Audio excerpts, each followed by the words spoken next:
Celá Evropa je zahalena do tmy. Města pohlcuje tma. Záplavy se stávají realitou. Vládne chaos a budoucnost je nejistá. Nikdo neví, co se stane dál.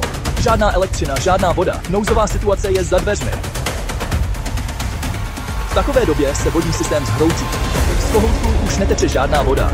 Nejistota je velká. Jak se pak dostanete k čisté pitné vodě? Jste na to připraveni? Žádné starosti? Bestwater má nyní řešení. Jungbrunnen 11 Nude Extreme byl vyvinut speciálně pro tento účel. S ním jste připraveni na všechno a můžete klidně čelit každé výzvě. Skvělé, že? Představte si úplný blackout v Evropě. Najednou je všechno tmavé. Kompletní výpadek proudu paralyzuje Evropu.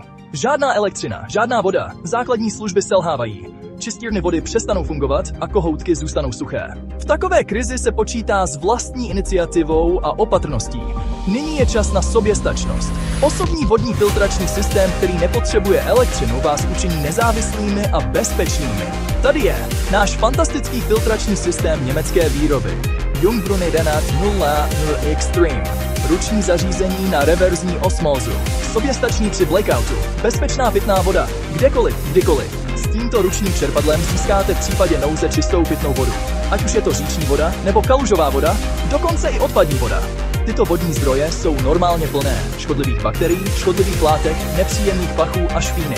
To je skutečná hrozba pro vaše zdraví. Bezpečnost a prevence mají nyní nejvyšší prioritu. Filtr Bestwater spolehlivě odstraňuje viry, bakterie, mikroplasty a dokonce i radioaktivní látky, takže získáte čistou, bezpečnou a průzračnou vodu. Je to velmi jednoduché. Není potřeba žádná elektřina. Vodu stačí ručně napumpovat a naplnit si lahve přímo na místě. Ideální pro nouzové situace, túry a cestování.